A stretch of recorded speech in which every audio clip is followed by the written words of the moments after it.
So, Trump was banned from Twitter. Did not see that one coming. So is this a good thing or a bad thing? There's a valid discussion to be had on either side. More broadly, is deplatforming in general a good thing or a bad thing? I'm just about as close to a free speech absolutist as you can get without being a free speech absolutist. My bio on Twitter says, if you don't believe in freedom of expression for those who you despise, you don't believe in it at all. That's from Noam Chomsky. That's really the core issue here, isn't it? We don't have freedom of expression enshrined in the Constitution, so we can talk about apple pie. Apple pie isn't controversial. We have the protection for people who say the most vile, disgusting things imaginable. If it doesn't protect them, who does it protect? What's the point? Before touching the subject, I want to draw a distinction between freedom of expression and freedom of speech. Freedom of speech is the legal, constitutional protection from being jailed by the government. Obviously, Twitter banning Trump doesn't violate freedom of speech. It's a private company and they have the right to do what they want with their service. That's indisputable. What we're talking about here is freedom of expression, the concept behind freedom of speech. But as my friend Matt Dillahunty says, being wrong feels exactly like being right. The Trump supporter is just as confident they're correct as I am. Maybe even more so. We have to go into every situation understanding that we might be wrong about anything. There is something in my life that I'm wrong about. I don't know what it is right now. If I did, I'd change my beliefs about it and I wouldn't be wrong anymore. But everybody is wrong about something. So should we limit free speech? Everybody has a line. Even free speech absolutists do. There's even a legal line with freedom of expression. You can't say something that directly leads to somebody getting injured. Like, for example, yelling fire in a crowded theater. So where's my line? I've been talking about cults for years, so naturally my line is based on that. I'm more than happy to debate an anti-vaxxer or a flat earther or a Christian. Love debate, love the conversation. I'm all in. But all three of those groups obviously have their facts wrong. Should they be banned from Twitter? No, I don't believe so. Understanding the premise that we're all wrong about something, we have to go into every situation affording other people the same equal right to freedom of expression as we expect from them. Up to a point. Here's my line. The moment somebody starts using propaganda, I believe deplatforming them is okay. They can be misinformed and we can talk it through. That's fine. As I said, everybody's misinformed about something. Out of the 10 billion subjects out there, you can't possibly be correct about 100% of them. But the moment propaganda starts spreading is where I draw the line. Trump was the master of propaganda and used his Twitter account not just to spread propaganda, but to hurt people, to whip crowds into a blood frenzy. He was dangerous. His Twitter account was dangerous, and for that reason, I'm okay with the ban. He crossed my personal freedom of expression line. You believe the people in 1940s Germany were right? Tell me why. I'll publicly shred you and your stupid, fucked up ideas. The moment you start lying, twisting things, and propagandizing to bring in new recruits, that's where I draw the line. But that brings me to my next question. Does deplatforming even work? The answer to that question is yes, it does. That's why people get so upset by it. We did it in Germany in 1945.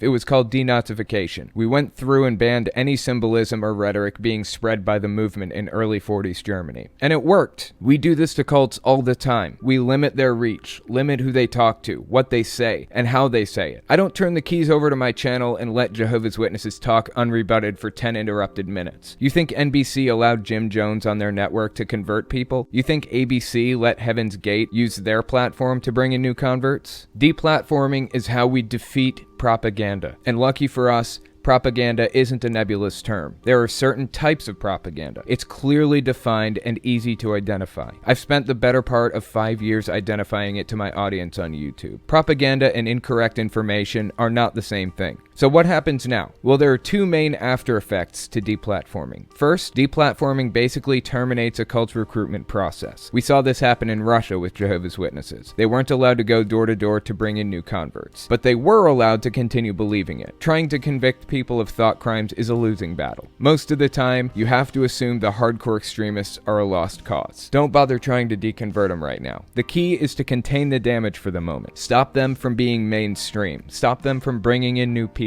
That's the first effect of deplatforming. The second effect is martyrdom. Extremists absolutely love to be persecuted. It's a rallying cry, an enthusiasm builder. If they feel like they've been wronged, the leaders can use that sense of injustice to build loyalty among the remaining gaining members. With nobody to push back on their ideas and the persecution complex in full swing, they get more and more radical. That's an unavoidable consequence of deplatforming. It happened to Alex Jones, and look where he is now. You thought he was crazy before? It just keeps amping up, getting more and more extreme, because the guardrails of public criticism are gone, but so is the public danger to him propagandizing to a larger audience. With those guardrails gone, cult leaders now have a decision to make. Are they going to keep themselves in check or go completely off the deep end? Will they find reason and logic at some point? Where do they draw the line? Doe from Heaven's Gate, Jim Jones from the People's Temple, and David Koresh from the Branch Davidians never found their sense of reason and rationality. They never found the guardrails they needed to keep their heads straight. They went right over the deep end, and now thousands of people are dead. That is the logical end to every insulated cult. Either the cult leaders find rationality, or they end up like Jonestown. So what happens to the Trump cult now that they've been excised from mainstream society? Trump is rebuilding connections between himself and his membership base right now. They're scattered. It's only a matter of time before he recognizes his true potential, before he realizes the only limits he has are the ones he sets for himself. His members are literally willing to die for him. So is Trump going to find his guardrails like Jehovah's Witnesses and Mormonism have? Or is he going to self-immolate like Jonestown, Heaven's Gate, and the Branch Davidians did? Only time will tell. Truth be told, I view property damage as violence, as any rational person should. The crowd marched to the Capitol building and destroyed things. And not only that, they came with zip-tie handcuffs to take congressmen as hostages. They hung a rope out back as they called Mike Pence a traitor, and they went through the building room by room, trashing and stealing anything in sight. That absolutely qualifies as violence, but buildings can be repaired. Rooms can be cleaned up. Ropes can be taken down. Human life can't be restored. The real tragedy that took place on January 6th is the loss of life. As for the building destruction, I will gladly pay for repairs out of my taxes in trade for this group of extremists being recognized as what they are, a cult. Human life comes before all else, so the raid was not worth the trade for that reason alone. But a trashed office? I'll take it if it means the world sees what's happening. People were reluctant to accept that Trump was a leader of a cult until this happened. Now there's no hiding it. Everybody finally sees him for what he is, and he's out of excuses. Anyways, that's all I've got for you. If you like what I do and you want to see me continue to do it, you can support me in a few ways. First, there's Patreon. That's probably the best way. But if you want to get something back for your support, you can check me out on Teespring, or you can check me out on Etsy.